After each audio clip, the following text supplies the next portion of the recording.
Hello compers and comp fans, this is Paul Kerwin here again.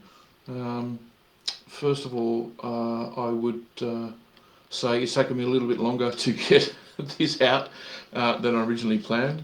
Apologies for that. I'm going to try to, for the next month or so, do one of these, something like this every day, because I just need to kind of get over myself a little bit. I have a tendency to overcomplicate.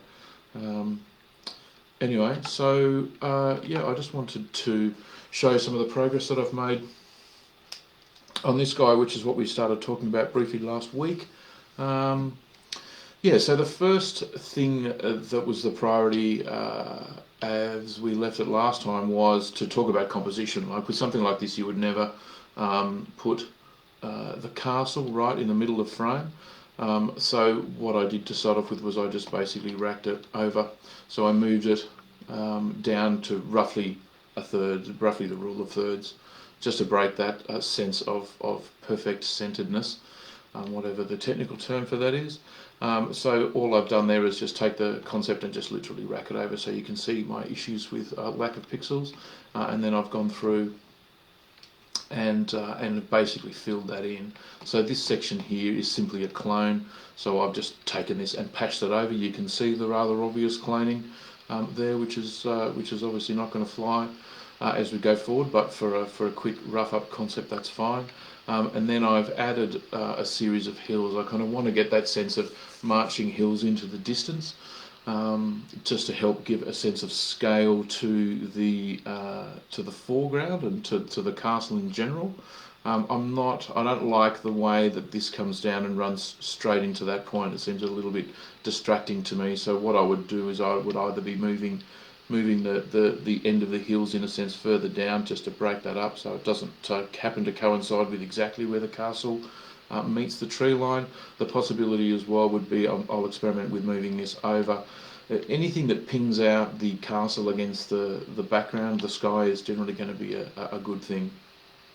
So I think I'll be playing with that as well. Um, I'm a little bit concerned with the sight lines on the castle. I think it kind of needs to either come up or come down. You can see this row of windows here. So essentially your eye line is pretty much at the top of that parapet, and yet I feel that the eye line up here is up here in terms of where the plate is. So I need to play with the perspective of this a little bit in terms of where the castle sits, either move it up or move it down. The other thing is the sky is the same that I showed in the previous concept, which is pretty boring. So I need more. I need more of a sense of gradation of light from left to right in the sky. But for a temp at the moment it's okay.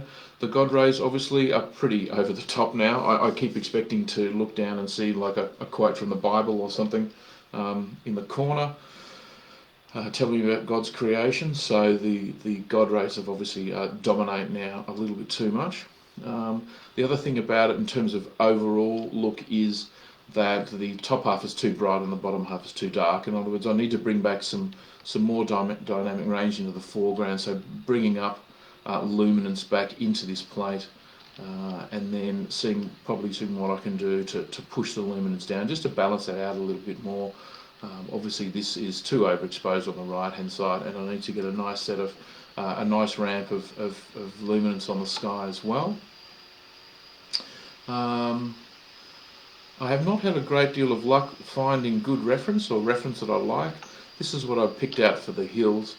One of the things I like about this is just this sense of mist. So you've got this hazy mist, and then you have each ridge line of hills is kind of lifting up out of that haze. So you get this, it creates this nice sense of contrast here as you're moving back into the distance. These sense of light against dark, of dark against light, provides a lot of visual interest. You know, the way that this ridgeline lifts itself out of the haze is quite nice, and even within the same level of distance, you're kind of getting these tufts of clouds and mist and so on in here. So I quite like that kind of look. So I'm going to be trying to bring some of that into the concept. If I can find it again, version 2.1. And then someone asked about the plate. We didn't really have a good look at the plate last time. Let's see if I can get my machine to actually play. So this is the original plate that I've shot one of the things was that when I shot this, so this is shot on my iPhone. I've just purchased a new iPhone 12, which is why I'm re-filming this to get a much greater level of quality out of it. When I filmed this particular one, of course, I forgot to turn the image stabilization off, which is cunningly hidden away. One of the things about using anything that's a consumer or even a prosumer product is that most of the defaults of those products tend to be things that anyone who's working in the professional sphere wants to switch off. And in this case, I did not switch that off. What that means is when you look at the actual detail level, there's not a lot there. At least there's certainly, you're not getting a lot of really high level detail or anything remotely approaching grain. At high when you actually zoom in, and part of it is because this is being smushed up by the stabilization inside the camera itself.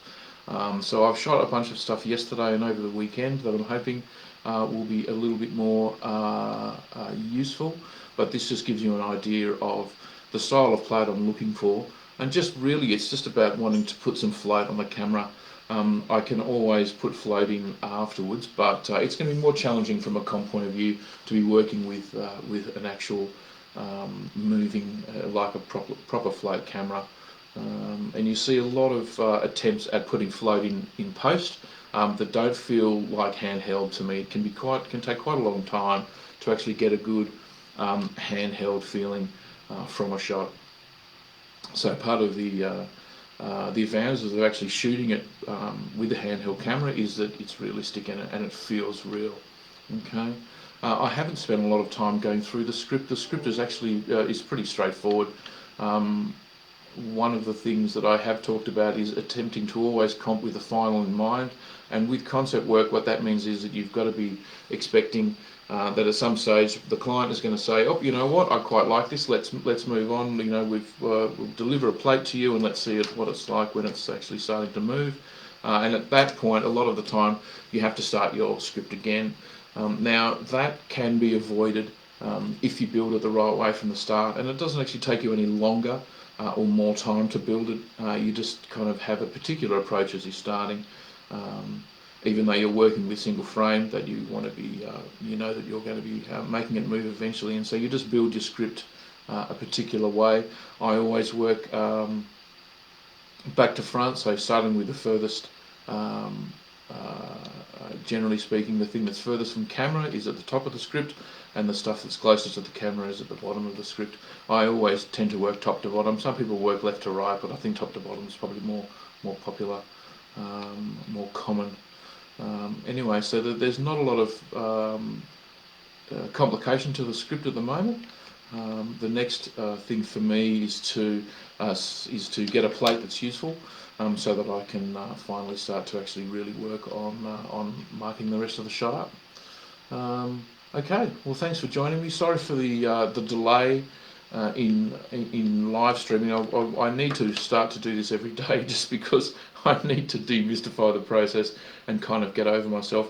Like a lot of people who work in the visual effects industry, I'm a perfectionist, and that can work against me in terms of my ability to actually put myself out there and put stuff out there. I have a tendency to overcomplicate things. Now that perfectionism has put me in great stead for a lot of my career. It's part of what has made me an effective compositor in desiring the target of that perfection of image. But in terms of life in general, it can really work against you. And so it's something that I have to try to push past in terms of getting this kind of work out there and discussing the kinds of stuff that I'm looking at and want to talk about. Anyway, so I will try to get something out there each day this week. Anyway, thanks for listening in. I had a few sound issues last time. I hope this is improved in terms of not having quite as many dropouts. Anyway, thank you for listening, and I hope to speak to you all again tomorrow. Thank you.